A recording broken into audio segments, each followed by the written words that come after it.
हर हर महादेव, जय भोलेनाथ। नमस्कार, मैं साधना पांडे मार्गदर्शन पे आपका स्वागत करती हूँ।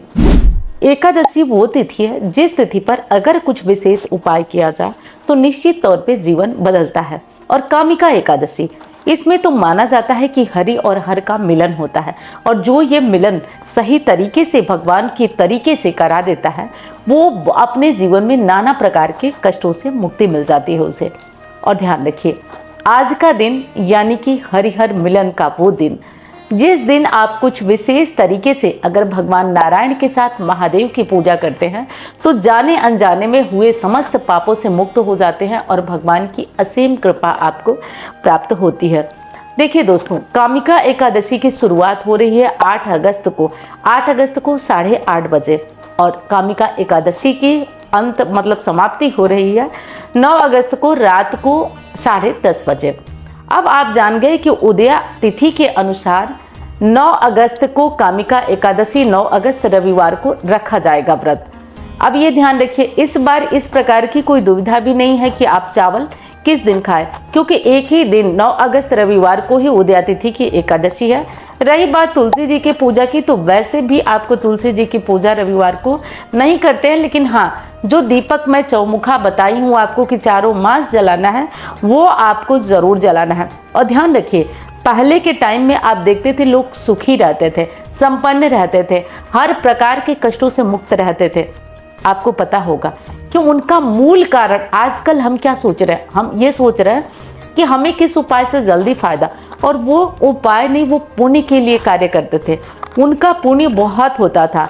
आप विश्वास करिए, मैंने अपने ही टाइम में बहुत सारे ऐसे लोगों को देखा जो चातुर्मास का व्रत करते थे। चलिए मान लीजिए हम और आप नहीं कर सकते क्योंकि हमारा शरीर उस तरीके से नहीं बना है या खान पान का प्रभाव कहिए नहीं कर सकते, लेकिन अब भी ऐसे बहुत से कार्य हैं जो आप चारों मास कर सकते हैं। चातुर्मास का एक नियम मैंने आपको बताया था कि चौमुखा दीपक तुलसी के पास जलाएं। तो अगर आप वो नियम लिए हैं तो ठीक है, नहीं तो अब भी समय है, अब भी समय है, आप करके तो देखिए।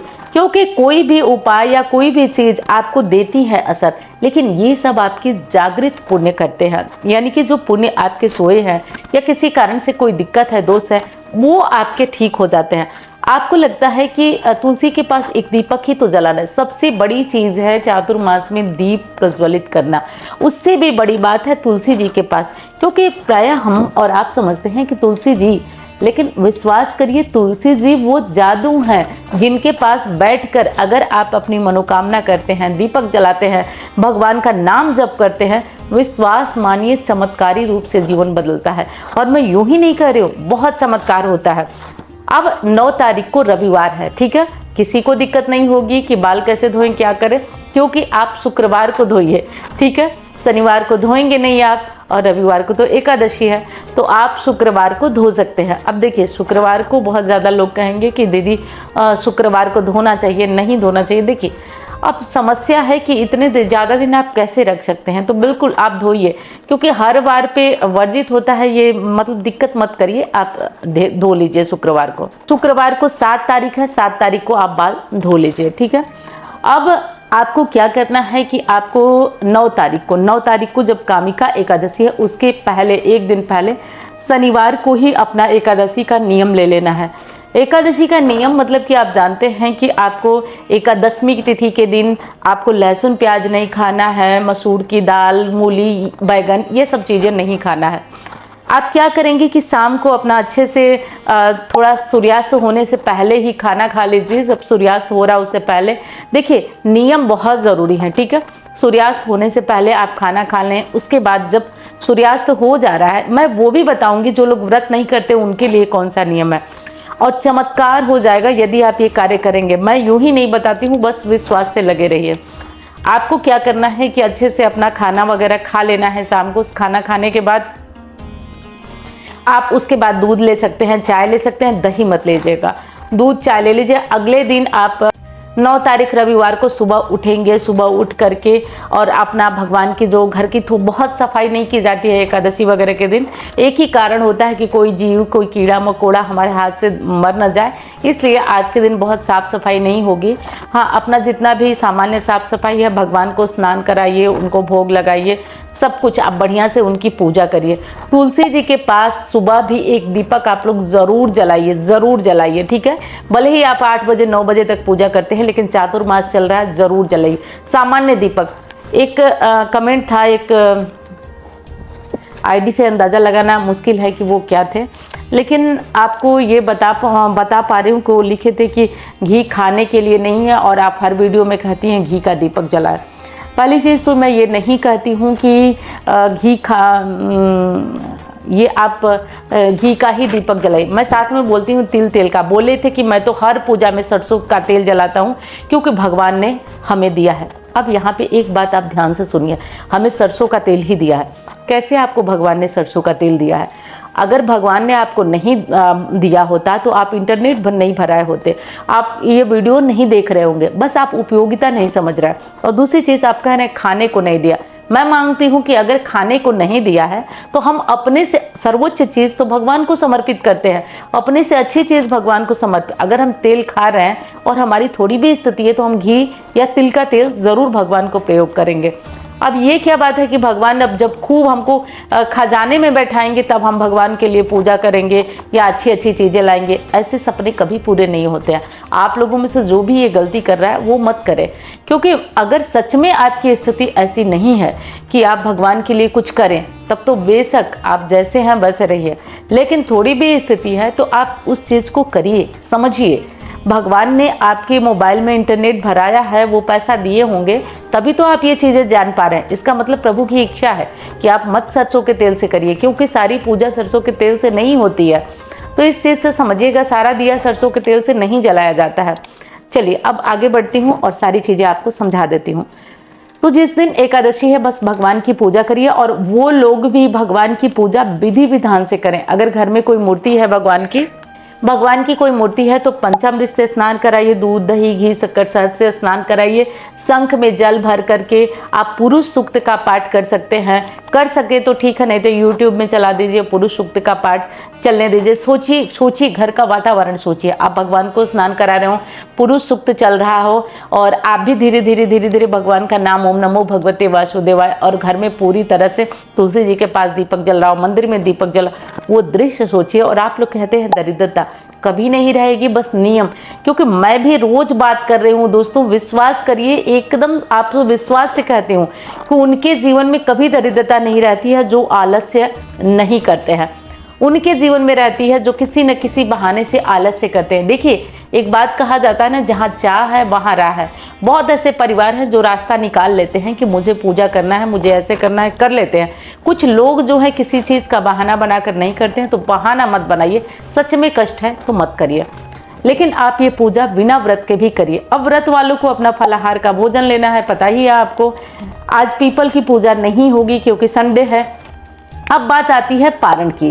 अब देखिए पारण आपको 10 अगस्त को करना है 6:30 से लेकर और 10:30 तक, ठीक है, ये आपका टाइम है। लेकिन अब दिक्कत एक चीज़ आएगी, क्योंकि बहुत सारे लोग जो हैं वो रविवार को एकादशी का व्रत करेंगे और सोमवार को उनका सावन सोमवार होगा। तो ऐसे में वो क्या करेंगे? ठीक है, आप सोम प्रदोष भी पड़ रहा है, तो ऐसे में वो क्या करेंगे?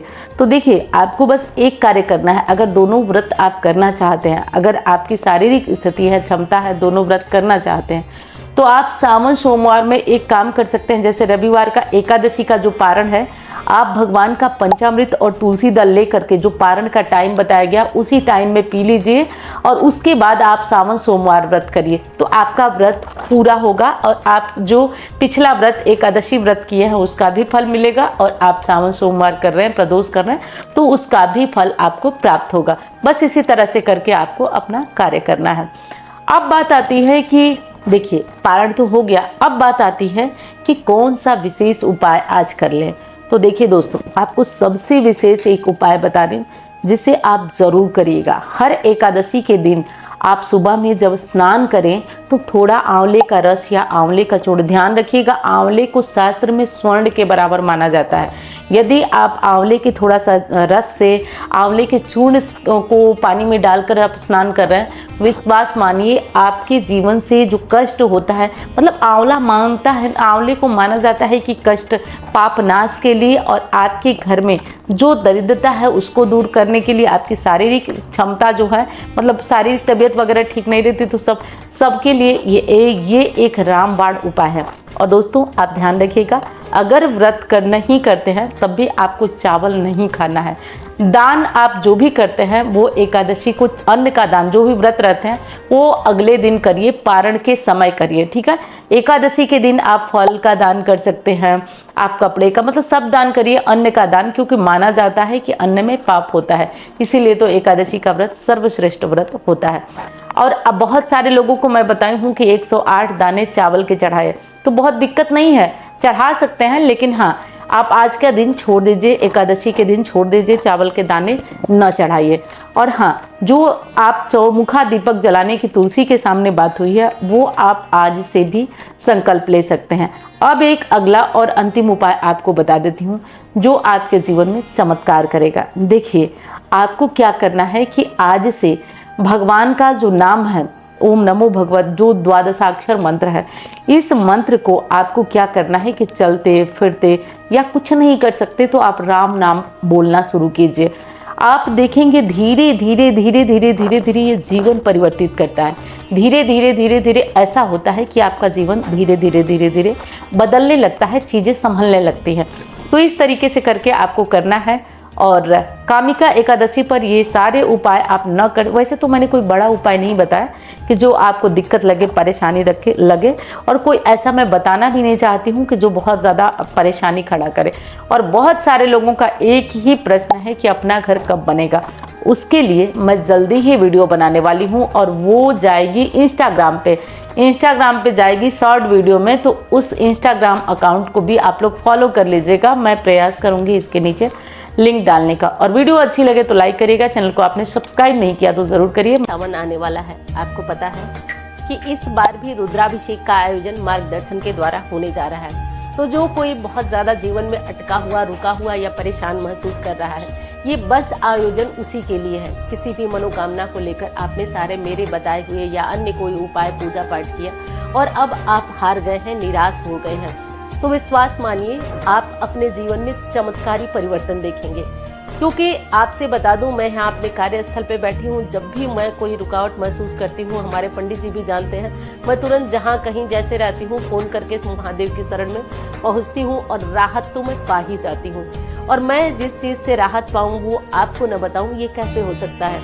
तो देखिए पूरे साल लोग कहते हैं कराने को, लेकिन संभव नहीं है, क्योंकि पूरी व्यवस्था के साथ वो चीज़ें करानी पड़ती है। तो अब सावन का महीना आ चुका है और रुद्राभिषेक 21 अगस्त को मार्कंडे महादेव में आयोजन होने जा रहा है। देखिए यदि आप अपने किसी भी मनोकामना के लिए ये रुद्राभिषेक करा रहे हैं, बच्चे की, पति की, किसी की भी, तो आपको वो मनोकामना खुद तक गुप्त रखना है, आपको किसी को नहीं बताना है। केवल ऑफिस नंबर पर फ़ोन करके आपको दक्षिणा की राशि, अच्छा दक्षिणा से ये एक चीज़ मुझे बहुत अच्छे से आपको बताना है कि देखिए इसमें जो मंदिर के खर्च होते हैं, जो ब्राह्मण लोगों की दक्षिणा होती है, केवल और केवल वही सहयोग राशि होती है। और विश्वास करिए जो कोई जुड़ना चाहता है बिल्कुल आप जुड़िए, क्योंकि इससे कम में तो आप कतई अपने घर पे भी नहीं करा सकते हैं। तो आप चाहें तो इसमें जुड़ सकते हैं। अपना नाम, स्थान, गोत्र, ऑफिस नंबर पर नोट कराइए। मनोकामना आपको खुद गुप्त रखना है, किसी को नहीं बताना है। अब बात आती है कि आप जानते हैं कि काशी के कोतवाल कहे जाते हैं बाबा विश्वनाथ जी। बहुत सारे लोग 2 सालों से मैं करा रहा हूँ, 2 सालों से लगातार यही कह रहे हैं कि आप बाबा विश्वनाथ जी मंदिर में कराइए। बहुत भागम भाग व्यवस्था, इस सब चक्करों में हम लोगों ने थोड़ा सा लेट कर दिया, लेकिन हाँ लेट करके अंततः आपके लिए ये खुशखबरी लाई हूँ कि आप काशी विश्वनाथ मंदिर में भी अपना रुद्राभिषेक करा सकते हैं। रुद्राभिषेक करा सकते हैं और रुद्राभिषेक कराने के समय आप जैसा कि जानते हैं कि काशी विश्वनाथ मंदिर में किसी प्रकार का लाइव या कोई इस तरह की व्यवस्थाएं नहीं हो पाएंगी हम लोगों की तरफ से या कहीं से, ये जग विदित है, सभी जानते हैं। और दूसरी दिक्कत है कि इसमें कुछ लोगों का करके कराना है। एक दिन सभी लोगों का नहीं हो पाएगा, जैसे 20 लोगों का एक दिन, 20 लोगों का एक दिन, 20 लोगों का एक दिन, ऐसे करके कराना है। अब तीसरी बड़ी बात कि यदि आपको मैं बुलाती हूँ या आप वाराणसी काशी में आते हैं तो अचानक अगर उस दिन भीड़ बहुत ज़्यादा बढ़ जाती है तो हमारे द्वारा जो रुद्राभिषेक की बुकिंग होती है वो कैंसिल कर दी जाती है और उस स्थिति में आपको वापस भी जाना पड़ सकता है। तो इन 2-3 चीज़ों का ध्यान रखिए। बाकी महादेव इस बात के साक्षी हैं कि आप ही का नहीं, किसी का यदि 1 रुपया रहा तो होना तो तय है, वो तो रुद्राभिषेक आपका हर हाल में होगा, लेकिन हाँ यही है कि आपको वापस भी वहाँ से जाना पड़ सकता है। लेकिन आप विश्वास करिए, काशी में यदि कहा जाता है कि सबसे पावन कोई जगह है तो वो होता है शिव मंदिर। शिव मंदिर, वैसे काशी तो महादेव के त्रिशूल पे ही बसी है, लेकिन मंदिर, और दोनों ही मंदिर अपने आप में बहुत प्रमुख मान्यता रखते हैं। तो आपको आना है तो बिल्कुल आइए, लेकिन एक बात जो काशी विश्वनाथ मंदिर में, उसका ध्यान जरूर रखिएगा। दूसरी बात कि काशी विश्वनाथ मंदिर हो या कोई भी मंदिर, देखिए दोस्तों, मैं आपसे यूं ही नहीं कह रही हूँ, इन मंदिरों की बात ही अलग है। आप जाएंगे चाहे जितना भी टेंशन में, आपका टेंशन दूर होना, अगर विश्वास है तो 3 महीने में रिजल्ट आपके हाथ में होगा, आप देख लेंगे। और बहुत सारे लोग इससे अपनी परेशानी से निकल चुके हैं। मैं 2 सालों से रुद्राभिषेक करा रही हूँ, आप लोग देख रहे हैं। तो जिन किसी को जिस मंदिर में कराना है, कहीं भी आप अपनी मनोकामना मत बताइएगा, नाम स्थान गोत्र बोलिएगा, और उसके साथ आप नाम स्थान गोत्र के साथ आप पंडित जी लोगों की दक्षिणा है वो बुक करके और ऑफिस नंबर पर अपना ये सब चीज़ें भेज दीजिए, नाम स्थान गोत्र, ताकि आपका रुद्राभिषेक का जो सीट है वो बुक कर सके। देखिए, सीट से मैं कहना चाहती हूँ आपसे कि इसमें कोई भी निश्चित सीमा नहीं है। जब भी मुझे लगा कि अब नहीं हो पाएगा, वो तुरंत चीज़ें रोक दी जाएंगी। और ये हर साल होता है कि बाद में लोग कहते हैं कि दीदी ऐसा हुआ वैसा हुआ, मेरे घर में ये परेशानी थी, मैं नहीं कर पाई। तो आपसे ये बता देती हूँ कि उस टाइम मतलब मेरी भी मजबूरी समझिए, हर चीज़ को करने में थोड़ा सा ज़्यादा मेहनत और हर चीज़ करना पड़ता है। तो उस स्थिति में नहीं, तो जिन किसी भाई बहन को रुद्राभिषेक में भाग लेना है वो पहले ही ले लें, क्योंकि व्यवस्था अनिश्चित है। हो सकता है कि बढ़ सके और हो सकता है कि आप 15-20 दिन पहले ही व्यवस्थाएं आपकी, मतलब लोगों के ऊपर है, अगर बढ़ जाते हैं तो वो ख़त्म, या फिर यदि मंदिर से मुझे इजाज़त मिल जाती है कि और लोगों का करा, क्योंकि बहुत कम संख्या में मुझे मिली है। तो जो लोग कराना चाहते हैं वो अपना नंबर, अपनी सीट पहले ही बुक कर लें।